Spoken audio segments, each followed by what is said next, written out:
তো এখন সন্ধ্যাবেলা কিছু একটা মুখচাট খেতে ইচ্ছা করছিল, তো কি করব ভাবলাম ঝালচানা বানাইস। তো ঝালচানা বানানোর জন্য দেখতে পাচ্ছ মটর, ছোলা, আলু সেদ্ধ করে নিয়ে এর মধ্যে দিয়েছি পেঁয়াজ কুচি, টমেটো কুচি আছে, আর শসা কুচি, আর এই যে পরে দিয়েছি একটা হোমমেড মশলা আমি বানিয়েছি সেটা দিয়েছি, তার সাথে দিয়েছি এই যে জলজিরা, আর এবার এখানে দিচ্ছি এভারেস্ট চাট মশলা। এই চাট মশলাটা দিলে আরও জমে যায় খেতে। সবটা দেবো, লেবুর রস দিয়ে দিয়েছি তার মধ্যে। এবার দেবো বিট নুন।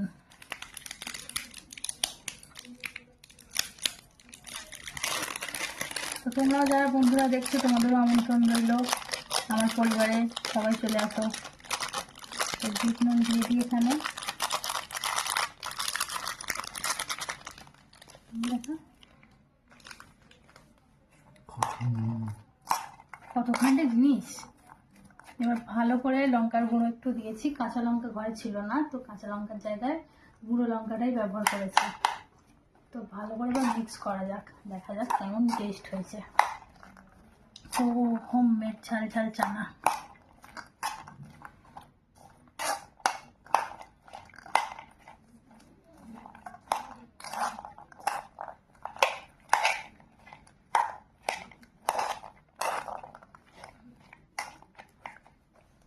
তো চলো গাইস, প্রথম টেস্টটা আমি করে দেখি কেমন হয়েছে।